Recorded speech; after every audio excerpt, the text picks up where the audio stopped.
3 साल की बोलता था। तो अपने मामा को डांटा कि तुमने ये मकान गिराया क्यों, ये तो मैंने बनाया था। तो उसका मामा बोला तुम हो कौन? बोले मैं तेरा बाप हूं और कौन, मकान गिरा दिए हो। तो बोला मेरा कमरा वहां था, उसमें बंदूक थी, वो कहा मेरी बंदूक लाओ। तो बंदूक दिया उसको। बोले इतनी गंदी कर डाला इसको, साफ नहीं करते हो, चलो कपड़ा लाओ इसको साफ करो, पहले पोंछो। बंदूक को साफ कराया। है उनका भांजा भांचा, बाप की आत्मा भांचा बनकर आई और उसको पुनर्जन्म हुआ और वही दबंगई जो उनके बाप में थी। फिर बोला सही सलामत रहना तुम लोग। खैर कोई बात नहीं, अब हमारा जन्म दूसरी जगह हो गया, लेकिन मकान गिराया है तो इसको ठीक से बनाओ, फिर देखने आऊंगा मैं।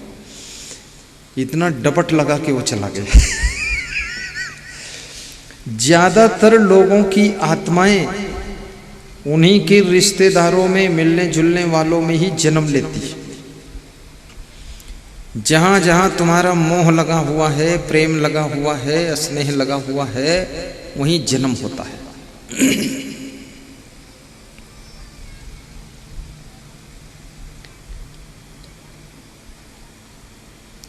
राजस्थान के सीआईडी विभाग के पुलिस अफसर मेरे पास आए। उन्होंने एक वीडियो दिखाया और उस वीडियो में बताया उन्होंने कि पंजाब प्रदेश के अबोहर जिले का एक व्यक्ति राजस्थान में हनुमानगढ़ जिले में जन्म लिया है और 2.5-3 साल की उम्र से वो बच्चा बोलना शुरू किया कि मैं तो पंजाब का रहने वाला हूँ, अबोहर जिले में मेरा गांव है, अमुक गांव है, मुझे वहाँ ले चलो। तो घर के लोगों ने सुना नहीं। थोड़ा और बड़ा हुआ, 5 साल का हुआ तो ज़्यादा बोलने लगा। तो घर के लोगों ने किसी जंतर मंत्र वाले को बुलाया और कुछ चावल वावल मंत्र वंत्र पढ़ के डाला कि उतारो इस पर, कुछ होगा। 8 साल का हुआ तो बोला नहीं ले चलोगे तो हम अपने आप चले जाएंगे। तो गांव के लोग बोले इसको गाड़ी में बिठाकर ले चलो, एक बार देखते हैं ये सच बोल रहा कि गलत बोल रहा। तो उसके बताए हुए एड्रेस से गाड़ी में 7-8 लोग बैठकर और उस बच्चे को ले गए पंजाब, राजस्थान से, और रास्ता भी बताता चला गया। देखो अपने गांव पहुंचा, बोला मेरे पिताजी का ये नाम था, इस घर पे चलो। घर गया, गांव के लोग सब इकट्ठे हो गए। बड़ा आश्चर्य हो गया, अभी 6 महीने पहले की घटना है। तो वो सीआईडी अफसर पुलिस का बता रहा था कि उसने बताया वहां पर जाकर कि ये मेरा चाचा है और इसने मेरी हत्या किया था और मुझे मार करके रेलवे लाइन पर मेरी लाश को लेटा दिया था। देखो कितना उसको याद है। तो चाचा भी खड़ा था, गांव के लोग थे, बोले लाश तो रेलवे लाइन पर ही थी इसकी। बोले ये चाचा है, यही मारा था मुझको जमीन के चक्कर में। ये मेरे बूढ़े पिताजी है, मेरा भाई है, मेरी वाइफ है, ये मेरा कमरा है जिसमें मैं सोता था और मेरे को इसने मारा था। तो वहां की पुलिस फिर आई, उसने बयान लिया और चाचा को पकड़ा। तो चाचा बोला ये पूर्व जन्म की बात बता रहा है, कोई बच्चा झूठ बोले तो भी क्या अरेस्ट हो जाएगा। तो चाचा को तो छोड़ दिया, उस बच्चे को पुलिस के लोग थाना ले गए और फिर ठीक से बयान लिया और मोबाइल में रिकॉर्ड करके व्हाट्सएप भी किया सभी को कि ये प्रचार होना चाहिए। तो उस बालक ने कहा खैर ये मेरा पुराना घर है, मैं यहाँ नहीं रहूँगा, अब मैं हनुमानगढ़ में जन्म लिया हूँ, वहीं चलूँगा, लेकिन ये चाचा मेरा पापी है। अब ये आत्मा सोचो, अब यहाँ से विचार करना, अगर तुम्हारी बहू तुमको दुख दे रही है तो ये पूर्व जन्म कि कर्मों के अनुसार वो आत्मा तुमको दुख देने के लिए आई है। कुछ न कुछ उसके साथ में कर्मों का लेन देन बिगड़ गया आपका। और यदि आपका पुत्र दुख दे रहा है आपको, तो ये पुत्र की आत्मा जो है,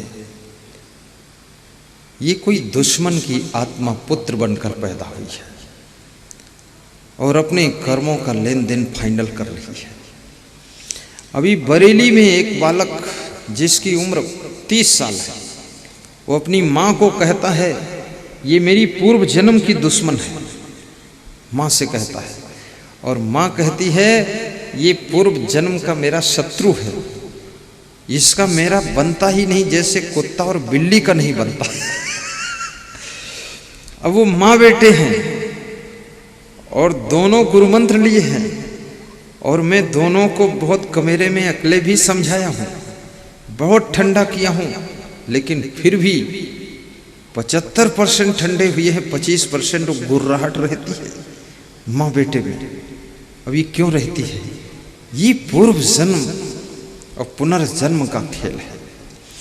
इसलिए ऐसे कर्म कीजिए कि आपके घर में पुत्र के रूप में पुत्र की ही आत्मा पैदा हो, भाई की आत्मा ऐसी आए जो भाई का व्यवहार करे, और पत्नी ऐसी मिले जो धर्म पत्नी का व्यवहार करे, और पति ऐसा मिले जो तुमको सुरक्षित रखे प्रेम से संभाल कर। क्योंकि यदि आपके कर्म खराब हैं और जिनके जिनके साथ में आपने बुरा किया है, पाप किया है, कुकर्म किया है, दुष्कर्म किया है, ठगा है, झूठ बोले हो, कपट किया है, ये आकाश में फेंकी हुई धूल ये ऊपर उड़ के कहीं नहीं जाएगी, 1 मिनट के बाद तुम्हारे सिर के ऊपर ही गिरेगी। ये जो किए हुए कर्म हैं ये किसी न किसी तरह भोगने पड़ेंगे। इसलिए कबीर साहब कहते हैं, बीजक कबीर साहब का मूल ग्रंथ है। क्या नाम है कबीर साहब के ग्रंथ का? बोलो। बीजक है। इसमें ऐसे कितने लोग हैं जिन्होंने बीजक देखा है? हाथ उठाओ। Very good. ऐसे कितने लोग जिनके पास बीजक है? हाथ उठाओ। ठीक। ऐसे कितने लोग जिन्होंने बीजक पढ़ा है? हाथ उठाओ। कोई नहीं। 1 2 3 4। ठीक। ऐसे कितने लोग जो बीजक को रोज पढ़ते हैं? कोई नहीं। वेरी गुड, निपट गए। ठीक।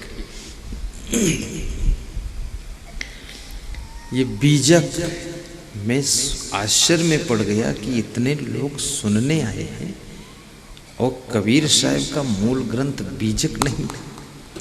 यहाँ 20-30 रुपये का मिलता है पुस्तक की दुकान पर।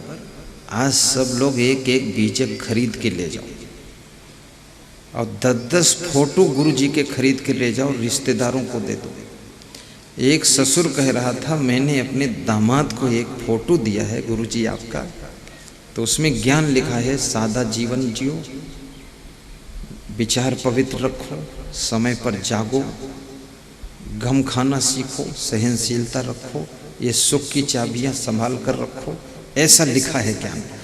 तो बोले इतना ज्ञान पढ़ करके ही मेरा दामाद पूरा कुंभकर्ण था, 9 बजे तक सोता था, अब वो 5 बजे उठ जाता है। और मेरी बेटी को भी सताता था शराब पीकर, शराब भी छोड़ दिया है, पूरा सुधर गया है और मोबाइल के यूट्यूब में प्रवचन सुनना शुरू किया है और बोला है गुरु जी का दर्शन करा देना। एक महान पुरुष का चित्र भी तुम्हारे चरित्र को बदल सकता है। चित्र में ताकत होती है, चित्र तो कागज पर होता है, चित्र में जान नहीं होती है, लेकिन चित्र, बेजान चित्र जानदार आदमी को भी शुद्ध कर देता है, पवित्र कर देता है। जब सपने का सांप तुम्हारा रोया कांप जाता है, सपने के सांप से, सपने का सांप कोई काट थोड़े सकता है, ना उसका जहर चढ़ सकता है, लेकिन सपने में सांप दिखाई दे तो तुम्हारा रोया रोया कांप जाता है और फिर ऐसा लगता है कि सांप ने मुझे काट लिया है। फिर तुम भागने की कोशिश करते हो, सपने में भाग भी नहीं पाते, वहाँ न सांप है न कुछ है, लेकिन जो डर लग रहा है वो डर सच्चा है, सांप झूठा है। सपने का सांप झूठा है पर सपने का डर सच्चा है। सपने में लोग जो विवाह करते हैं, बहुत से लोग सपने में रोज विवाह एक एक करते हैं, बहुत मजेदार लोग बिना खर्चे का विवाह करते हैं, बिना ढोल बाजे के ढोल बजती सपने में, खूब पटाखा फूटते हैं, खूब बैंड बाजा बजाते हैं रात भर सपने में, और विवाह भी हो जाता, बच्चे भी हो जाते हैं और पापा बन जाते हैं, और उसके बाद बूढ़े भी हो जाते हैं। सारा काम एक रात में फाइनल करते हैं ऐसा सपने में सब चलता है। और खुशी भी होती है सपने में, और कोई बच्चा मर भी गया सपने में तो दुख भी होता है, रोते भी हैं। लेकिन ये सब है तो झूठ, सपना झूठ है। परंतु जो सपने में भय लग रहा है, सपने में दुख हो रहा है, सपने में जो खुशी हो रही है वो सच है। और भी मजे की बात देखना, इसी प्रकार से संसार भी एक सपना ही है। मानस में एक चौपाई है। उमा जी ने पूछा शिव जी से कि आपने संसार में अनुभव क्या किया, आपका तजुर्बा क्या है, अंदाज क्या है। जैसे वो बता रहे थे ना मंच संचालक, अभी क्या नाम है तुम्हारा, मंच संचालक का नाम, तुम्हारा नाम क्या है? रंजीत, बैठो। रंजीत साहब वो बोल रहा था नींदों के ख्वाब, फूलों में गुलाब अच्छा है, नींदों का ख्वाब अच्छा है, और मैं सच कहूँ तो मुझे असंग साहब का सुखद सत्संग अच्छा लगता है, ऐसा कुछ बता रहा था। हाँ, वो नींदों की बात बता रहा था, मैं सुना, मुझे लगा नींबू अच्छा है सब तो मैं संतों से पूछा ये क्या कह रहा है नींबू? बोले नींबू नहीं, नींद बता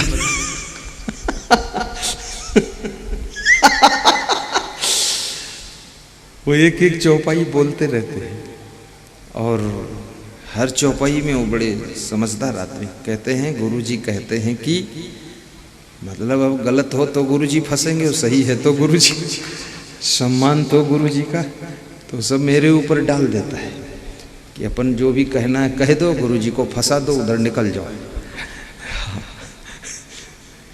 लेकिन वो सम्मान हमको देते हैं कि गुरुजी कहते हैं, हाँ, अपना नाम नहीं रखते, ये विशेष बात। तो ये फोटो जो चित्र होता है इसका भी बहुत प्रभाव पड़ता है। अपने रिश्तेदारों को चित्र बांट दीजिए। रिश्तेदारों को अभी दिवाली आ रही है, 50 पेन खरीद लो यहाँ से, उसमें गुरु जी का फोटो है, पेन रिश्तेदारों को दे दो, मित्रों को एक एक दिवाली के उपलक्ष्य में कि आप ले जाइए। उस तस्वीर को देख करके भी आदमी का मन चिंतन करता है। तुम शेर का फोटो देखो, गधे का फोटो देखो, भैंस का फोटो देखो, सांप का फोटो देखो, तो सांप का जब फोटो देखोगे तो दुनिया के जितने सांप देखा हुए सब सांप याद आएंगे। जब गधे का फोटो देखोगे तो जहां जहां गधे देखा है जिंदगी भर में सब गधे याद आएंगे। और जब गुरु जी का फोटो देखोगे तो गुरु जी जैसे जितने संत जिंदगी में देखा वो सब संत याद आएंगे, और जिसको संत याद आते हैं उसके दुखों का अंत हो जाता है। इसलिए चित्र का बहुत बड़ा प्रभाव है। लॉकेट भी खरीदो, 50 लॉकेट पहनाओ सबको। एक बच्चे ने लॉकेट पहना तो उसकी मां ने कहा ये गुरु जी का लॉकेट है, अब तुम गाली मत देना। उसने कहा सवाल ही नहीं उठता है, अब गुरु जी को हृदय पे रखा हूं तो गाली कैसे निकलेगी। वो लॉकेट के प्रभाव से बच्चा सुधर गया। अब लोग फोटो भी किसका रखते हैं, हीरोइन का, चित्र भी लगाते हैं हीरो का। और कितने लोग वो पर्स होती ना, पर्स में हीरो हीरोइन का फोटो रखते हैं, और कभी याद आती निकाल कर देख लेते हैं, दिल को तसल्ली हो जाती है। कि हेमा मालिनी तुम्हारे सहारा है, बेड़ा पार कर देना। ये हेमा मालिनी तुम्हारा बेड़ा पार करेंगे, खुद उनका बेड़ा डूबा हुआ है। हाँ, अब लड़कियां हैं वो तो हीरो का फोटो रखती, धर्मेंद्र है, राजेश खन्ना है, अमिताभ बच्चन है। अब तो खैर अमिताभ बच्चन बूढ़ा हीरो है, अब लोगों ने उसका पिंड छोड़ दिया धीरे धीरे। अब कुछ नए नए को ढूंढ रहे हैं और उसमें है कुछ नहीं, वो टांग टेढ़ी करके खड़ा रहता है, पैंट ढीली पहन लेता है, कहीं पैंट टाइट पहन लेता है, कहीं बुशर्ट का एक बटन खुला रहता है। हीरो भी मजेदार है, वो जानता है किस तरह से मूर्ख लोग प्रभावित होंगे, उसी तरह की एक्टिंग करता है, उल्टा पल्टा एक्टिंग दिखाता रहता है। अब हीरो से प्रेम करने वाले लोग, हीरोइन से प्रेम रखने वाले लोग, और हीरो हीरोइन की ख्वाबों में खोने वाले लोग, और हीरो हीरोइन की पिक्चर देखकर उनके सपने देखने वाले लोग, बहुत ज़्यादा उम्मीद नहीं है कि बहुत कुछ ये जीवन में सुख शांति पा सकेंगे, क्योंकि कितने हीरो हीरोइन की दशा देखो, दुर्दशा हुई है। कोई बाथरूम में डूबी हुई हीरोइन मिली है, नहीं डूबी तो किसी ने डुबा दिया है, क्या किया है। कितने बड़े बड़े पदों पर बैठे हुए लोग, कानपुर के एसपी ने अभी 2 महीने पहले अपने खुद की गोली मारकर हत्या किया। आईपीएस अफसर, एक जिले की पुलिस का अफसर था और हत्या कर लिया। मध्य प्रदेश के राज्य मंत्री भैयू जी महाराज, उसको भी कहते हैं गोली मारकर हत्या कर लिया। अब मंत्री भी है, हत्या कर लिया है। इसका मतलब है तादाद से ज्यादा अशांति है, सीमा से ज्यादा दुख है, लिमिट से ज्यादा कष्ट है, मानसिक पीड़ा। और सच्चा सुख अगर चाहते हो तो आज फार्मूला मैं आपको बताता हूं। सच्चा सुख चाहते हो तो एक काम करना, शरीर को स्वस्थ रखने की पूरी कोशिश कीजिए। दूसरा काम, मन को बस में रखिए, गलत कामों में मत लगाइए। तीसरा काम, इंद्रियां कंट्रोल में रखिए, उनको चंचल मत होने दीजिए। चौथा काम, आप सत्संग सुनिए, भक्ति कीजिए, दान पुण्य कीजिए, सेवा कीजिए और अपने से जुड़े हुए सभी लोगों से प्रेम कीजिए। राग द्वेष मत कीजिए, मन में गठान मत बांधिए, अपने मन को निर्मल रखिए। आप जहां हैं वहीं पर आपका सुख उपस्थित हो जाएगा। जो लोग राग द्वेष करते हैं ना, तो जिससे तुम्हारा द्वेष हो जाता, नफरत हो जाती है, उसको देखते ही मन में गुस्सा आती है, क्रोध आता है। और जहां क्रोध आता है वहां शांति कहाँ रह सकती है। कितने लोग कहते भी रहते हैं, उनको मैं देखता हूं तो देखते ही मेरा 1 तोला खून जल जाता है, इतना क्रोध आता है। अब वो संसार में रहते हैं, गांव में रहते हैं, पड़ोस में रहते हैं, तो देखने को तो मिलेंगे ही कभी कभी। आपने ऐसी भावना उनके प्रति क्यों बनाई जो आपका 1 तोला खून जलता है। और कितने लोगों का खून जले न जले, लेकिन मैं उनका चेहरा देखता हूँ, जिससे नाराज हैं या जिससे उनको ईर्ष्या है या जिससे घृणा है या द्वेष है या जलन है या जिससे नफरत है, उसको देखते ही उनको गुस्सा जरूर आता है। उनके मन की प्रसन्नता खत्म हो जाती है और चेहरे की खुशी खत्म हो जाती है, और कुछ अपने मुंह के अंदर ही जीभ चला करके बुदुर बुदुर उसको गाली देते हैं, और उसके बाद में कुछ बोल करके अंदर ही अंदर आंखें तरेर जाती हैं और माथे पर ऐंठन आ जाती है, और फिर ऐंठ के दूसरी तरफ चल देते। लेकिन ये सब करने से नुकसान किसका है? आपकी शांति नष्ट होगी, आपकी प्रसन्नता नष्ट होगी, आप दुखी होंगे, आप उलझन में रहेंगे, आप असमंजस में रहेंगे। और जिसको देख करके तुम ऐसा कर रहे हो उसको शायद पता भी नहीं कि अभी ऐंठ गया है मेरे को देख कर, और तुम खाम उलझ रहे हो। बुद्धिमान व्यक्ति किसी से इतना संबंध नहीं बिगाड़ता है जो बोलचाल बंद हो जाए, और किसी से इतना संबंध गहरा नहीं बनाता है जो उसमें मिठास में ज्यादा कीड़े पड़ जाएं, और किसी से इतना जुड़ता भी नहीं है कि जुड़ने के बाद कोई विकार पैदा हो जाए। कितने लोग ऐसे ऐसे मितान बनाते छत्तीसगढ़ में, खूब मितान बनाया, खूब मितान बनाया। मितान घर में बैठता है, मितान कमरे में आता है, मितान बेडरूम में आता है, और मितान जो है चाय पीता है, मितान रिश्तेदारों को पिलाता है।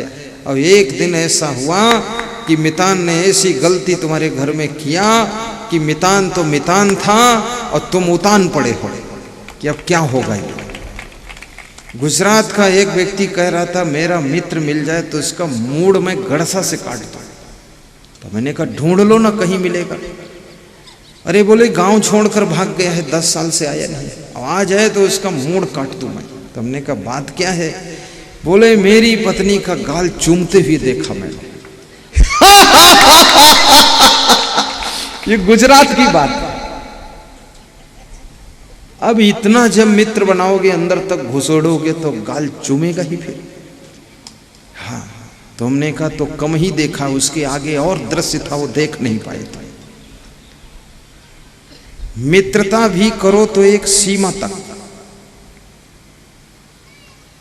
और शत्रुता भी इतनी मत बढ़ाओ कि तुम बाहर निकल न सको, मरने मारने की बात आ जाए। शत्रुता भी बहुत मत बढ़ाइए, और मित्रता भी इतनी मत बढ़ाइए कि मित्रता अंत में शत्रुता बन जाए। सावधानी बरतो। कृष्ण और सुदामा मित्र थे, लेकिन सुदामा को कभी आपने रुक्मिणी से बात करते देखा? कभी नहीं देखा होगा। और कृष्ण को कभी सुदामा की पत्नी सुशीला देवी से बात करते देखा? कभी नहीं। मित्रता आप अपने तक सीमित रखो, वहां महिलाओं में घुसड़ने क्या जरूरत है? और महिलाएं खुद ही इनको जरूरत होगी तो मितानिन बना लेंगी। हाँ, ये सावधानी।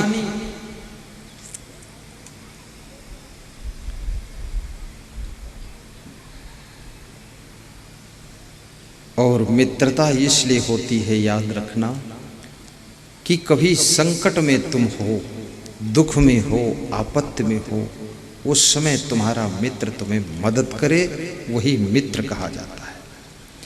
वह मित्र नहीं है कि तुम जब संपन्न हो, धनवान हो, उन्नति कर रहे हो तो तुमसे मित्रता इसलिए कर रहा कि जब मांगेंगे 10-5 हजार मिल जाएंगे, और जब पैसा नहीं रह गया तुम्हारे पास तो मित्र भी नहीं रह गए।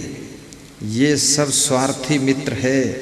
असली मित्र वो है कि तुम्हारे दुख में बिना बुलाए आकर के मदद करने लग जाए, वो सच्चा मित्र होता है। और तुम्हारे सुख में वो मित्र तुमसे ज्यादा मिलने नहीं आता है, लेकिन दुख में तुमको भुलाता नहीं है। और याद रखना, जिस तरह से हो सकता है तुमको दुख से पार करता है। जब कृष्ण भगवान दुख में थे, जरासंध ने कृष्ण के ऊपर तीसरा आक्रमण जब किया तो कृष्ण भगवान भी रण मैदान छोड़कर भागे। कृष्ण भगवान ने हमें आपको सिखाया है, जब आक्रमण इतना बड़ा हो कि बचने की उम्मीद ना हो तो रण मैदान से भाग जाना चाहिए। भागने की कला सिखा दी है भगवान ने। कुछ लोग कहते हैं भागूंगा नहीं, चाहे मर वहां जाऊं। मरने से क्या फायदा? अरे ये लफंगों के हाथ से मरोगे तो सदगति भी नहीं होगी। भाग जाओ, जैसे भगवान भाग गए थे। और भाग जाओ और कल फिर तैयारी करो और फिर लफंगों को रपटा के मारो। और तुम वहीं अड़े रहे हो, मर गए तो कौन बुद्धिमानी? भगवान कृष्ण भाग गए तो समुद्र किनारे द्वारिका तक भागे। कहाँ? मथुरा से रपटाया उसने। अब सोचिए, जरासंध के पास कितनी विकट सेना थी। मगध का सम्राट, बिहार का सम्राट था जरासंध। वहां से सेना लेकर मथुरा आया और मथुरा पर आक्रमण किया और कृष्ण भगवान को रपटाया। और कृष्ण भगवान उसके सामने टिक नहीं सके, क्योंकि इनके बचपन था छोटे थे और उतनी तैयारियां नहीं थी, तो भगवान भागे, भागते भागते गुजरात तक पहुंचे, द्वारिका तक। और द्वारिका में भी जब देखा अब नहीं बचने का सवाल है कुछ, सेना बर्बरता के साथ अत्याचार कर रही जरासंध की, तो समुद्र में कूद गए और किसी तरह से पार होकर के समुद्र के अंदर 3 किलोमीटर जाकर एक टापू था, वहां जाकर रुके। वो 1 किलोमीटर बड़ी जगह ऊंचा टीला है समुद्र के अंदर, वहां मैं गया हूं। और वहां कृष्ण भगवान रुके, वहां अरहर होती है दाल। तो सुदामा को खबर मिली, सुदामा का घर वहां से 100 किलोमीटर है पोरबंदर में, कि मेरा मित्र समुद्र में कूदकर समुद्री टापू पर पहुंचा है। हो सकता उस समय भी मोबाइल होते हों, वायरलेस सिस्टम होगा, सूचना पहुंची। तो वहां से सुदामा चावल लेकर आया कि दाल तो वहां है ही, चावल इधर से ला सको तो दाल भात बनाकर खाएंगे, हमारे भगवान वहां रहेंगे, इसलिए ले गया। लोग कहते वो चावल पोटली, चावल ज्यादा ले गया था, वो बगल में दबाने भर कर नहीं था, खोपड़ी लाद के ले गए। कि हमारे परम मित्र कृष्ण भगवान उस टापू पर दाल होती, वहां अरहर होती, मैं गया हूं, वहां अरहर लगी थी, तो चावल की जरूरत थी, चावल इधर से सुदामा ने पहुंचा दिया। संकट में सुदामा पहुंच गए। याद रखना, आपके मित्र के ऊपर जब संकट आए तो तुरंत तुम पहुंच जाना, तो ही तुम सच्चे मित्र कहलाओगे, और सुदामा हो फिर तुम कृष्ण हो। हालांकि सुदामा गरीब थे और कृष्ण भगवान तो बहुत अमीर थे, लेकिन कभी कभी अमीर को भी गरीब की मदद की जरूरत पड़ती है, और गरीब ही मदद कर सकता है। पापान निवारयत योजयते हिताय गुह्यम निगूहत गुणान प्रकटी करोत आपद गतम च न जहात ददाति काले शन मित्र लक्षणदम प्रविदंति संता। आपत्ति काल में जो सहारा है, और 4 चीजें ऐसी हैं आपके जीवन में जिनकी पहचान, जिनकी परख दुख में ही होती है, आपत्ति में होती है। कौन कौन? चौपाई गाता हूं मैं, गाइए संत जी। धीरज धर्म मित्र अरु नारी, नारी को भी लिया है। स्त्री की परीक्षा जब पति संकट में होता है तब होती है। धीरज धर्म मित्र अरु नारी। ज्यादातर लोग आपको सुख के समय मिलेंगे और दुख के समय खिसकेंगे लोग। आपत्काल परखिए चारी। आप चुनाव हार जाओ, विधायक पद चला जाए, मंत्री पद चला जाए, फिर देखो आपको कितने लोग मिलने वाले आते हैं, भीड़ छट जाएगी। अगर 1000 लोग मिलते थे तो अब केवल 50 लोग मिलेंगे आपको। वे तुमसे प्रेम नहीं करते थे, तुम्हारे पद से प्रेम करते थे। पद चला गया तो वो लोग चले गए, जब पद आ जाएगा तो फिर वो लोग आ जाएंगे। धैर्य की परीक्षा दुख की घड़ियों में होती है, और धैर्य मनुष्य का सबसे बड़ा मित्र कहा गया है। जिसका धैर्य टूट गया, सब कुछ होते हुए भी वो असफल हो जाता है, और जिसके पास में धैर्य है, सब कुछ खो जाने के बाद भी सफल होता है। और धैर्य लोगों का बहुत जल्दी टूटता है। एक बार हाई स्कूल में फेल हो गए, धैर्य टूट गया, पूरी पढ़ाई छोड़ दी, स्कूल छोड़ दिया, घर में बैठ गए, खेती करने लगे। कितना लोग जल्दी घबरा जाते हैं। मेरे साथ में एक स्टूडेंट पढ़ रहा था, तो जब मैं कक्षा 6 में था तब वो 11वीं में पढ़ रहा था। और 11वीं में इतनी बार फेल हुआ कि मैं भी 11वीं में आ गया तो वो साथ में आ गया। तो मैंने उससे पूछा कितनी बार फेल हुए? बोले वो तो काउंटिंग करना पड़ेगा, 11वीं में 11 बार तो फेल हो ही गए होंगे। तो हमने कहा फिर छोड़ा नहीं? बोले धैर्य है हमें, कभी न कभी सफलता मिलेगी। तो मैंने कहा है तो बड़ा कलाकार व्यक्ति है और बुद्धिमान था। फेल होता था। फेल क्यों होता था? फेल क्यों होता था? क्योंकि उस उम्र में उतने पीरियड में वो सिगरेट पीता था और एक छोटा सा रेडियो कान में लगाए रहता था, गाने वाने सुनता रहता था। तो मैंने उसको समझाया कि अगर 2 चीजें तुम छोड़ दो, सिगरेट और रेडियो, तो तुम टॉप कर सकते हो। तो न जाने उसके ऊपर इन शब्दों का असर पड़ा, तो रेडियो को तो फोड़ कर फेंक दिया और सिगरेट डिब्बी निकाल कर फेंक दिया। बोले आज से छोड़ देता हूं। और उसी वर्ष वो 11वीं में 76% मार्क लेकर डिक्टेंशन फर्स्ट पास हुआ वो लड़का। देखिए जो इतनी रगड़ी मारा था। जो विद्यार्थी फेल होता है, छात्र हो या छात्रा हो, उसका मन, उसका माइंड कहीं न कहीं अन्यत्र दिशा में डाइवर्ट हुआ है, इसलिए फेल होता है। इतनी कम बुद्धि किसी के पास नहीं है कि फेल हो जाए। पास तो हो ही जाओगे, लेकिन आपका मन डाइवर्ट जब होता है और प्रचंड बुद्धि 5 साल की उम्र से लेकर के बुद्धि विकसित होना शुरू करती है और ये 11 साल में 75% विकसित हो जाती है। 16 साल की उम्र में 90% बुद्धि विकसित होती है और 20 साल में पूरा 100% बुद्धि खुलती है। लेकिन 16 साल की उम्र में पहुंचते पहुंचते लड़के और लड़कियों का मन डाइवर्ट होना शुरू होता है, दिशाएं बदलती हैं।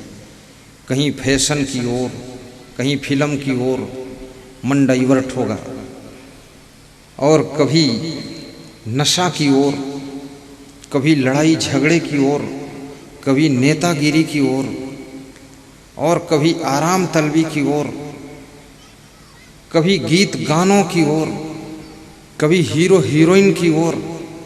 आपका मन जब जब दिशा को बदलेगा, डाइवर्ट होगा, तो आप अपनी पढ़ाई में कमजोर होने लग जाएंगे, बीमार भी होने लग जाएंगे, दुखी भी होने लग जाएंगे।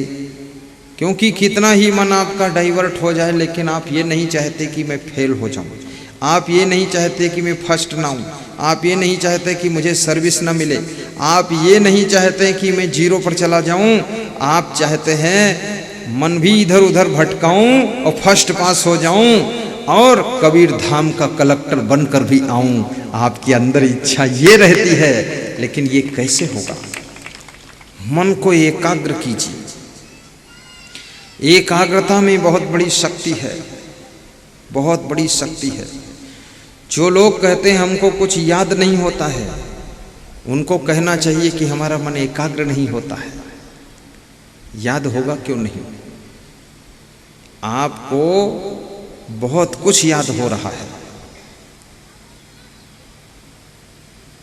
रिश्तेदारों के नाम याद हैं, सैकड़ों गांव के नाम याद हैं, तुम्हारे गांव के जितने लोग हैं उनके सब घर याद हैं।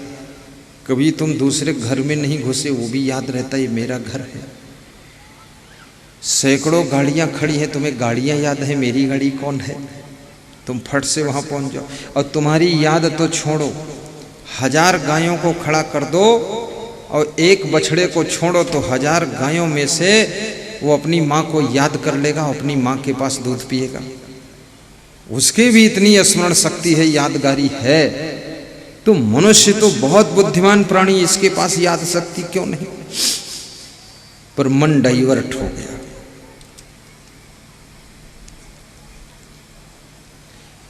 और मन को एकाग्र करने के लिए, इसके लिए आपको क्या करना पड़ेगा मैं आपको बता देता हूं। इसके लिए आपको एक ही काम करना पड़ेगा, पढ़ाई शुरू करने से पहले 2 मिनट ध्यान में बैठिए, आप आंखें बंद करके 1 मिनट लंबी सांस लीजिए। ऑक्सीजन तुम्हारे सिर में, दिमाग में, खोपड़ी में पूरा भर जाए।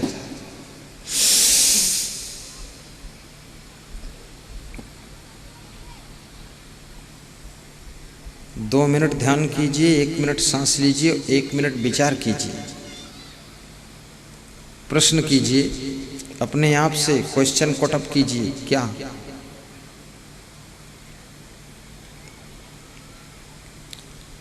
कि मैं इस दुनिया में क्या चाहता हूं? पहला प्रश्न, मैं क्या बनना चाहता हूं? क्यों बनना चाहता हूं? जो बनना चाहता हूं ये कैसे बन सकता हूं? क्या प्राप्त करना चाहता हूं? मेरी इच्छा क्या है? मेरी महत्वाकांक्षा क्या है? जैसे साधु संत होते हैं, इनके पास में तो ये तो इच्छा भी नहीं रहती ज्यादा इनकी, और जिसकी इच्छा हो तो उसकी इच्छा यहाँ ज्ञान से मिटाई जाती है। लेकिन तुम संसारी जीव हो, तुम्हारे लिए ये बात कहता हूं, यदि तुम्हारे अंदर कुछ प्राप्त करने की महत्वाकांक्षा है, कुछ पाने की इच्छा है, तो फिर प्रश्न पूछिए मेरी ये इच्छा कैसे पूरी होगी? तो अंदर से उत्तर आएगा कि योग्य बनो। तो योग्य कैसे मैं बनूंगा? तो शिक्षा प्राप्त करो। शिक्षा कैसे प्राप्त करूंगा? मन लगा कर पढ़ो। तो मन कैसे लगेगा? एकाग्र हो जाओ। तो एकाग्र कैसे होंगे? फिल्मी गाने सुनना बंद कर दो, फैशन बंद कर दो, किसी को आकर्षित करना बंद करो, खुद आकर्षित होना बंद करो, नशा करना बंद करो, ऐसे वैसे काम करना बंद करो, मोबाइल में ज्यादा मत चिपको, तो मन एकाग्र हो जाएगा। और जब मन एकाग्र होगा, आप 10 घंटे पढ़ोगे, जितना याद कर सकते हो उतना 1 घंटे में याद हो जाएगा। ये हर समय किताब लेकर बैठने की जरूरत नहीं है, किताब के कीड़ा बनने की जरूरत नहीं है। थोड़ा सा 1 घंटे कुछ फिजिकल वर्क भी करना चाहिए, काम मोटा भी करना चाहिए, उससे व्यायाम हो जाए तो याद शक्ति बढ़ेगी। और कम भोजन कीजिए तो याद शक्ति बढ़ेगी। थोड़ा ब्रह्मचर्य का पालन कीजिए तो याद शक्ति बढ़ेगी। और क्रोध न कीजिए तो याद शक्ति बढ़ेगी। जितना गुस्सा करोगे तुम, स्मरण शक्ति लुप्त होती चली जाएगी। जितना टेंशन में रहोगे, आपके रिमेम्बरिंग पावर खत्म हो जाएगी। और जितना ज्यादा तुम राग द्वेष करोगे, गांठ बनाओगे, सुबह की बात को शाम तक भूल नहीं पाओगे, तो उतना ज्यादा तुम्हारी मेमोरी कमजोर होती चली जाएगी।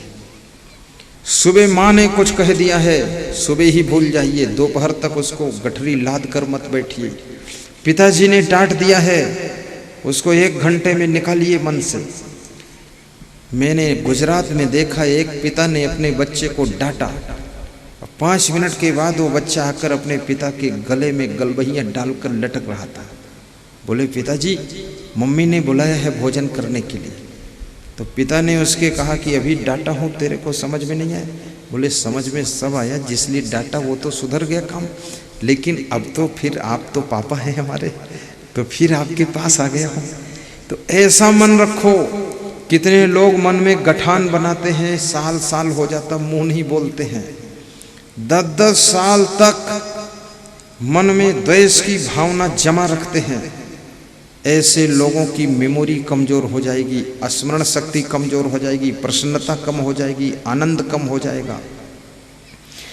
और आगे यदि ज्यादा बढ़ना चाहते हो तो कबीर का फार्मूला अपना लीजिए कि ना काहू से दोस्ती, ना काहू से बैर। बस, दोस्ती भी नहीं और बैर भी नहीं। जो मिल गया तो राम राम, और नहीं मिला तो नहीं कोई काम। अपने लक्ष्य में लगे रहो। जिस विद्यार्थी के ज्यादा दोस्त होंगे वो पढ़ने में कमजोर हो जाएगा, और जिसके ज्यादा विद्यार्थियों से लड़ाई झगड़ा होगी वो बिल्कुल कमजोर हो जाएगा। सबसे प्रेम रखना है, किसी से इतना मत जुड़ो कि जो तुम्हारे कमरे में आकर के लोग पंचायत करें। और किसी से इतना मत जुड़ो जो तुमको ले जा करके शहर में घुमाते रहे इधर उधर गलियों में, और किसी से इतना मत जुड़ो जो उनके साथ बैठकर पेड़ के नीचे गप्पा मारने में टाइम बर्बाद हो, और किसी से इतना मत नफरत करो, इतना मत टूटो जो वो तुमको मारने के लिए ढूंढते रहे, कहाँ मिलेगा मारूंगा इसको। तो तुम भयभीत रहोगे, डर में रहोगे, तुम बचाव में रहोगे, तुम्हारी बुद्धि उसी में लगी रहेगी। तो ना तो बैर करना है ना दोस्ती करना है। आज तक जीवन में मेरा कोई दोस्त नहीं बना और ना तो कोई मेरी ओर से दुश्मन बना। कबीर साहब कहते ना, कबीर साहब का भी कोई दोस्त नहीं था, कोई दुश्मन नहीं था। वो हिंदुओं को भी मानते थे, हिंदुओं को भी डांटते थे, मुसलमानों को भी मानते थे, मुसलमानों को भी डांटते थे। कबीर साहब हिंदुओं से भी कहते थे कि तुम हिंदू हो। पूजा पाठ करने वालों को भी समझाते थे कि पाथर पूजे हर मिले तो मैं पूजूं पहाड़, और घर की चक्की कोई न पूजे जाका पीस खाए संसार, ऐसा बोल देते थे। मस्जिद में नमाज पढ़ने वालों को समझाते थे, काकर पाथर जोर के मस्जिद लई चुनाए, ताचड़े मुल्ला बांग दे क्या बहरा हुआ खुदाए, उसको समझाते थे। ब्राह्मणों को समझाते थे कि पहिर जनेऊ ब्राह्मण होना मेहरी क्या पहिराया। मेहरी माने स्त्री जो तुम्हारी पत्नी, उसको तो जनेऊ पहनाया नहीं, तो वो तो शूद्र रह गई, वो ब्राह्मण बनी ही नहीं। और तुम जनेऊ पहनकर ब्राह्मण हो गए, और पत्नी को जनेऊ नहीं पहनाया, जनेऊ संस्कार पत्नियों का होता नहीं है, तो फिर वो तो शूद्र रह गई। तो कबीर साहब कहते हैं पहिर जनेऊ ब्राह्मण होना मेहरी क्या पहिराया, और वो जन्म की शूद्रिन पर से तुम पाड़े क्यों खाया। कहते वो जन्म की शूद्रिन, उसको तो जनेऊ पहनाया नहीं, मंत्र संस्कार किया नहीं, ब्राह्मण बनी नहीं, वो तो शूद्रिन है। वो भोजन बनाती है, परोसती, तो पाड़े क्यों खाते हो। और दूसरे को शूद्र बताते हो, वो जनेऊ नहीं पहने हैं, उसके हाथ का खाते नहीं हो, और होटल में जाकर टोटल खाते हो। ये जाति पाति होटल में पूरा समाप्त हुई है। ऐसे होटल में गंदगी तो बहुत रहती है, फिर भारतीय होटलों में गंदगी का क्या ठिकाना है। जिस पाटला पर पूड़ी बेलते हैं उसको तो कभी धोते ही नहीं, और जिस कढ़ाई में जलेबी और पूड़ी निकालते हैं उसको कभी मांजते ही नहीं। हाँ, उसको 2-4 साल में उल्टा करके हथौड़ी से उसके नीचे जो मैल लगा है पपड़ा, वो छूटता है पीट पीट के, बाकी मांजते नहीं। अगर जलेबी शुरू से बनाते हुए तुम देख लो तो हिम्मत नहीं पड़ेगी खाने की। जितना शुद्ध पवित्र भोजन तुम्हारे घर की स्त्रियां बना सकती हैं, होटल में तो बहुत मुश्किल है। ये बहुत साफ बनाते हैं। इसलिए हम लोग जो है, ये माताएं बहनें या घर से जब तुम कुछ बना के लाते हो तो उसको हम बहुत प्रेम से खाते हैं और सुरक्षित रखते हैं। लेकिन इसका मतलब ये भी नहीं है कि पूरे होटल बंद कर दिए जाएं, क्योंकि अब आप होटल में आपकी कुछ समस्याएं भी हैं, इसलिए कभी कभी आपको खाना पड़ता है। और यदि नियम पालन कर सको तो अच्छी बात है, और ना कर सको तो लोग बड़ा हिसाब लगाते हैं कि तेल में गर्म होने के बाद सब शुद्ध हो जाती जलेबी। ठीक है, हाँ, पूड़ी जो है वो तेल में गर्म होकर निकली, खुशबू आने लगी, सब शुद्ध है। जो उसका मैल था वो जल गया, खा लो, ठीक है। सब इस तरह से समोसा भी खा लेते हैं, कचौड़ी खा लेते हैं हिम्मत करके।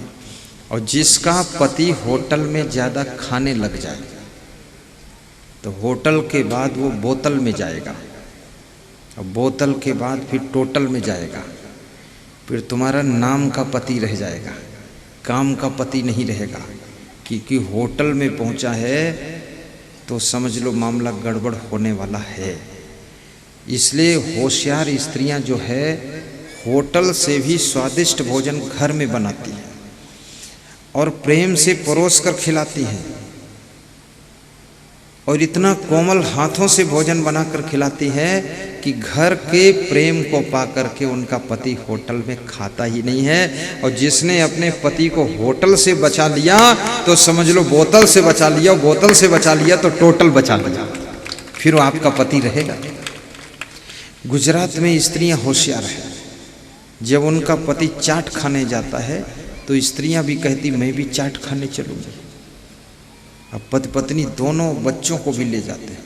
तो मैंने देखा एक शहर में 3 किलोमीटर तक रोड के दोनों तरफ चाट ही चाट की दुकान थी और कम से कम 2-3 हजार कारें खड़ी थी। तो हमने कहा ये क्या कोई प्रोग्राम है क्या? बोले चाट का प्रोग्राम यहाँ रोज चलता है शाम को, यहाँ सब चाट खाने आए हैं। तो इतना लोग चाट खाते हैं।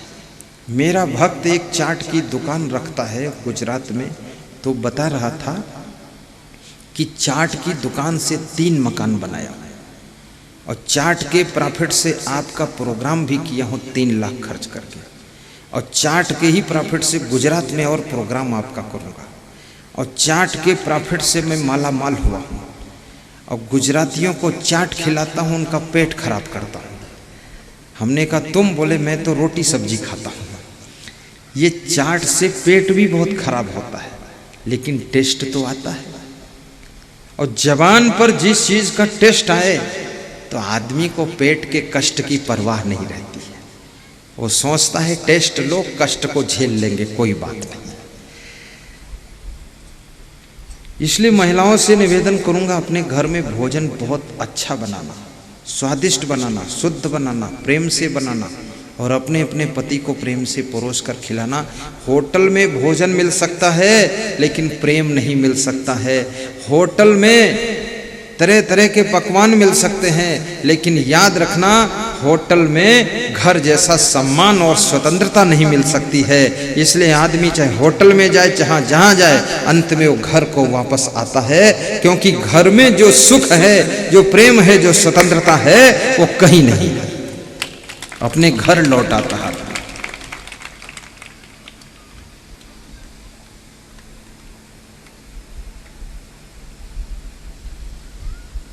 भजन गाइए, एक छोटा भजन हो जाए, थोड़ा सा भजन गाओ। भक्तों का दुख हरने को। जैसे कोई तुमसे पूछे कि कोड़ापुरी में गुरुजी क्यों आए, तो उसका उत्तर है ये, भक्तों का दुख हरने को गुरुदेव हमारे आए हैं। भक्तों का दुख को गुरुदेव हमारे आए हैं। धरती से पाप मिटाने को ये संत की प्यारे आए हैं। धरती से पाप मिटाने को ये संत के प्यारे आए हैं। भक्तों का दुख हरने को गुरुदेव हमारे आए हैं। धरती से